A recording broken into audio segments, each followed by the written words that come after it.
Na semana passada, o Instituto Nacional de Pesquisas Espaciais, o INPE, anunciou que, por falta de verbas, deve interromper o monitoramento por satélites do desmatamento no Cerrado a partir de abril. O Instituto não tem mais verbas para isso. O convênio com o Banco Mundial para realizar esse trabalho expirou. A verba de 2,5 milhões de reais não existe mais.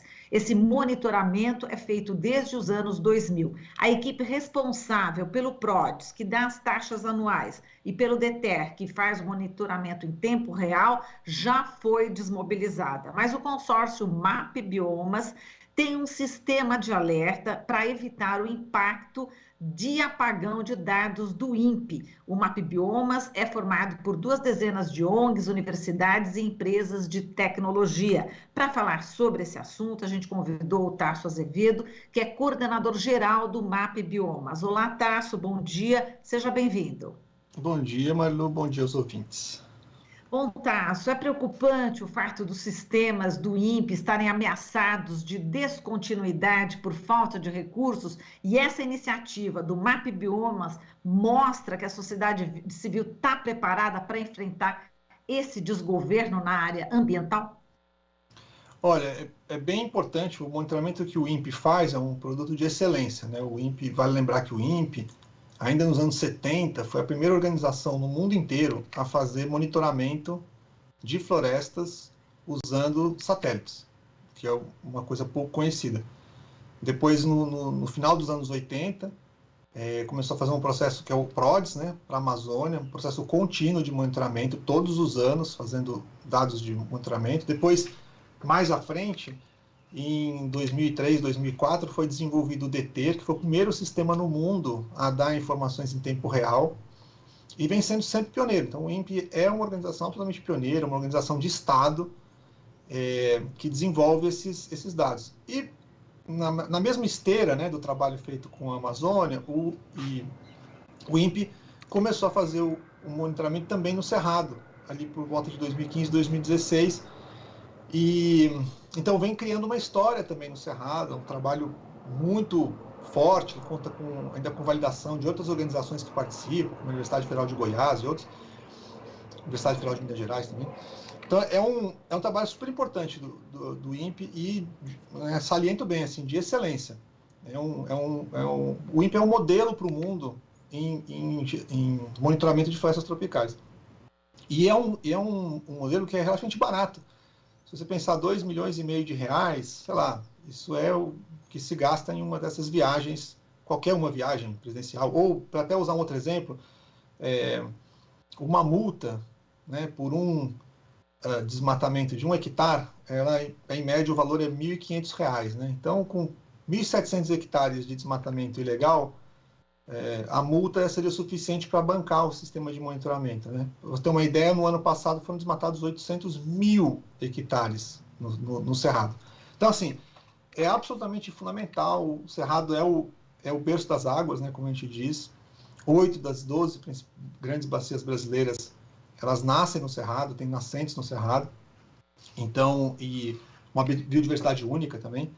Então, é uma área muito importante para a gente proteger, conhecer e garantir que não seja destruída. Então, eu estou dizendo tudo isso para dizer que a gente não, com o sistema que a gente está criando no MAP Biomas, a gente não pretende, nem pode, nem quer substituir os dados do INPE. O que a gente está dizendo é que, até por conta do INPE ter esse histórico todo, sempre ter tido dados públicos, transparentes, ele permitiu que muita gente, não só no Brasil e no resto do mundo, pudesse desenvolver outros sistemas para fazer monitoramento. Então, a gente tem um trabalho que a gente já faz, que chama MAP Biomas Alerta, em que a gente pega os alertas de desmatamento que são detectados por várias organizações, inclusive do INPE, a gente refina e publica eles de uma forma bem mais detalhada, com as imagens de antes e depois do desmatamento, laudos completos e tal. E a gente percebendo que poderia ter esse apagão no sistema do INPE, a gente vem sempre acompanhando, conversando, a gente desenvolveu um sistema que reproduz o trabalho de detecção do desmatamento feito a partir dessas organizações, universidades, empresas de tecnologia, ONGs que trabalham conjuntamente, para que possa ter esse sistema funcionando. E caso você tenha esse hiato no INPE, temporário, ou permanente, existe um sistema monitorando o cerrado. A gente não pode ficar sem monitorar o cerrado. Aliás, a gente não pode ficar sem monitorar nenhum bioma brasileiro. Eles são, assim, o nosso principal ativo de recursos naturais, né? Exato. E Tasso, já sabia, né, desde o ano passado, que o apagão de dados do Cerrado podia acontecer. O governo sabia desse risco e não agiu. Essa inação é proposital por parte do governo para que a sociedade não tenha acesso a essas informações, assim como aconteceu também na pandemia, né, quando o Ministério da Saúde resolveu parar de divulgar os números aí de casos e mortes? Eu não posso dizer que tenha sido proposital ou não, acho que a gente não consegue julgar, não dá para julgar isso, mas os sinais são sinais bem ruins e apontam evidências no sentido de, pelo menos, não haver vontade política de fazer isso acontecer. Veja só, o convênio com o Banco Mundial, que viabilizou criar o programa, né, o programa de monitoramento do Cerrado, ele terminou em 2019. Já em 2019, tinha essa sinalização de que era importante, por parte do convênio, era de que o Brasil, enquanto o convênio estivesse em andamento, o Brasil criasse os mecanismos para poder financiar algo que, como eu disse antes, é praticamente barato de fazer. Não foi feito em 2019, então foi feito um aditivo nesse acordo com o Banco Mundial até 2020, depois foi feito de novo até o final de 2021, e aí realmente acabou o programa.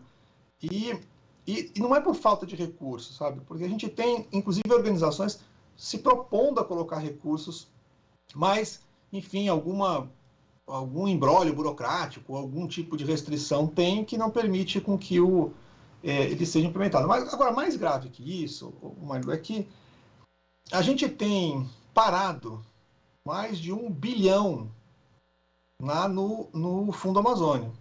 O Fundo Amazônia, embora tenha esse nome, ele pode financiar ações na Amazônia, obviamente, mas para monitoramento, por exemplo, pode ser usado em todos os biomas brasileiros.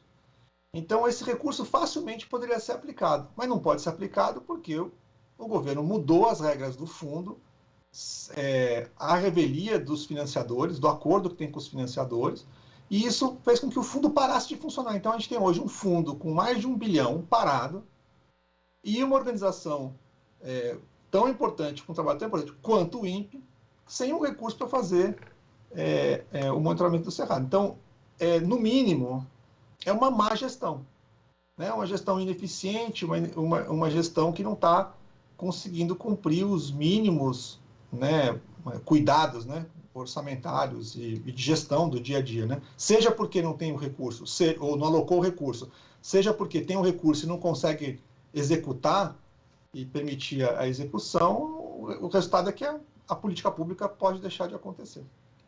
Agora, lembrando desse fundo da Amazônia, né, Tasso, teve um enfrentamento bastante forte, né, do governo federal com as ONGs, né? Eu lembro do Ricardo Salles, que era ministro do Meio Ambiente. Teve esse enfrentamento, né?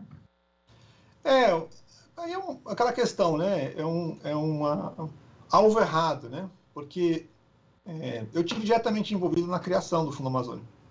E o Fundo Amazônia, ele é um fundo único no mundo, porque ele é um fundo em que a gente entrega o resultado e recebe os recursos. Portanto, a gestão desse recurso é integralmente nacional, mas ele também é único pelo fato de, apesar de ser um fundo público, ele é gerido de interesse público, ele não é um recurso do governo, né? Ele é um recurso gerido por um comitê, tem um comitê de coordenação, né, de orientação para o uso dos recursos, e depois a execução é feita pelo BNDES, que é feito com participação da sociedade civil, participação do setor empresarial, dos governos estaduais, do governo federal, que tomam as decisões sobre ele. E aí, ao contrário do que se imagina, a maior parte do recurso, né, porque os projetos são apresentados, tem que passar pelos critérios todos que são determinados por esse comitê de coordenação, orientador, quando você vê o perfil dos projetos, a maior parte dos projetos do recurso, 2/3 dele, na verdade, foram alocados em instituições públicas. Então, a hora que fez parar o Fundo Amazônia com a desculpa de que estava atingindo ali as organizações não governamentais, de passagem fazendo um trabalho fundamental em várias áreas, eles simplesmente paralisaram uma quantidade enorme de recursos que vão para os estados e vai para a própria União, né? Por exemplo, o INPE é das organizações que recebe bastante recurso do Fundo Amazônia, por exemplo, o monitoramento da Amazônia. Então, eu acho que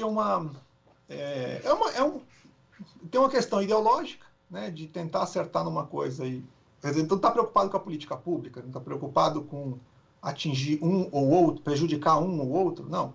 Tem que estar preocupado com a gente poder atingir a política pública, que é fazer o bem, né, no controle ambiental para todo mundo, porque um ambiente, né, um meio ambiente saudável e seguro para todos é um dos nossos direitos na Constituição, né, que tem que ser assegurado pela administração pública nos seus 3 níveis.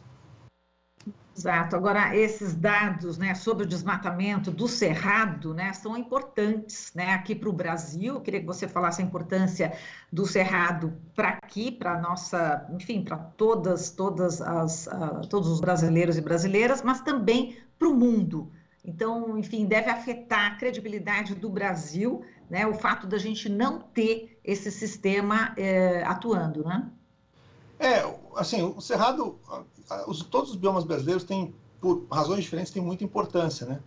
E o Cerrado é o segundo maior bioma do Brasil, depois da Amazônia. Ele é o que tem a perda, né, da vegetação acontece na velocidade mais rápida, não em números absolutos, mas em números proporcionais. Então, o Cerrado é muito menor do que a Amazônia, mas tem uma taxa de desmatamento muito próxima em área do que a Amazônia. E ele tem nós já perdemos 50% do Cerrado, né? E temos 50% do original. E com as mudanças climáticas, que estão alterando o clima no mundo está ficando, e no Brasil particularmente, né, mais intensamente até que na média do mundo, a gente tem uma ampliação dos períodos secos e uma concentração das chuvas cada vez em períodos menores. Então, o que a gente vê acontecendo hoje, né, que é uma loucura. A gente está vivendo um período de chuvas, né, incrivelmente concentradas, com efeitos, né, dramáticos que a gente está vendo. E, ao mesmo tempo, nessas mesmas regiões, estamos falando de Minas Gerais, estamos falando da Bahia, nós tivemos um período de seca dramático, né, 8 meses atrás, 6 meses atrás. Então, isso é as condições de mudanças climáticas. Só que elas são agravadas, os impactos para a gente são agravados quando você não tem as florestas e a vegetação nativa preservada. Eu vou dar um exemplo bem simples. Se você pega uma bacia hidrográfica e nessa bacia você não tem cobertura florestal e de vegetação nativa, quando chove, a água vai diretamente para o solo, corre para os cursos d'água e ela gera aquelas trombas d'água, aquele montão de água que desce ao mesmo tempo. Quando você tem a vegetação nativa, ela funciona como se fosse uma esponja. Ela recebe a água, diminui o impacto em relação ao solo, a água vai infiltrando mais lentamente e ela vai escorrendo mais lentamente. Isso também ajuda, então, além de não ir toda a água ao mesmo tempo descendo o rio, ela armazena a água que vai aos poucos sendo liberada e isso permite com que a gente consiga passar melhor nos tempos secos. No Cerrado ainda tem um papel muito importante. A vegetação nativa do Cerrado ela tem raízes muito profundas. E essas raízes profundas permitem com que a gente consiga trazer a umidade das camadas mais profundas do solo, nos lençóis freáticos, e trazer ela para cima, gerando umidade através da evapotranspiração das plantas. Então, quando você substitui isso por pasto ou por cultivos agrícolas que têm uma raiz menos profunda, esse efeito perde. Não é que é ruim ter agricultura ou ter... as pastagens são muito importantes para a nossa economia, inclusive. Mas isso precisa ser feito de uma forma bem organizada e parcimoniosa para que a gente possa garantir a convivência entre a vegetação nativa e a produção rural, de forma a manter a nossa qualidade ambiental. Isso é uma preocupação para o mundo, Marilu, porque o mundo não quer mais desmatamento. É bem simples, né? A pessoa que consome um produto, eu acho que no Brasil também, mas fora do Brasil, não quer que tenha desmatamento dentro daquilo que você está consumindo. Só que isso está se tornando algo regulatoriamente bem importante, né? As portas vão fechar na Europa, vão fechar nos Estados Unidos, até na China, para produtos que têm origem em desmatamento. Então, a gente precisa reduzir dramaticamente o desmatamento. Para reduzir o desmatamento, a gente tem que saber onde ele está acontecendo. tem que monitorar, tem que correr atrás. Mais de 98% do desmatamento no Brasil acontece de forma com elementos de ilegalidade, portanto não deveriam estar acontecendo, e a gente precisa saber onde ele está acontecendo. Por isso é tão importante o monitoramento dessas regiões. E também é importante para separar o joio do trigo. Né? Quando a gente olha, a gente fez uma análise dos desmatamentos todos que aconteceram em 2020 no Brasil, quando você cruza o desmatamento com as propriedades rurais, foram cerca de 56 mil propriedades que tiveram desmatamento no ano passado. Isso representa menos de 1% do total de propriedades do país, propriedades rurais. Ou seja, 99% não desmataram, mas estão sofrendo as consequências em mercado, as consequências em perguntas, em imagem, etc., daquilo que está acontecendo com 1%. E desse 1%, grande parte é feito de forma ilegal. Então, o Brasil não deve conviver com essa situação e o monitoramento é absolutamente crucial para isso. Exatamente. Esse desmatamento legal, na sua opinião, também tem, entre aspas, né, ou sem as aspas, o apoio do governo federal? Enfim, a gente pode dizer que esse atual governo acaba legitimando muitos desses desmatamentos? Eu vou separar governo vamos dizer assim, essa administração, né? Porque o governo ele é composto por uma série de organizações, instituições. Se você pegar, por exemplo, o IBAMA, o ICMBio, tem um corpo técnico super apurado, gente muito comprometida. O problema é se a liderança está apontando para outro lugar e não deixa as pessoas trabalharem, né? Então, eu acho que a gente vive um momento em que a liderança começa pela liderança máxima do Brasil e depois se espraia para outros, né? Aponta para um caminho que é um caminho de desprezo. Eu diria que essa é a palavra melhor que descreve, né? De desprezo pela questão ambiental, eu diria até socioambiental, né? É uma falta inclusive, de empatia com o próximo, com o ambiente que nos cerca, né?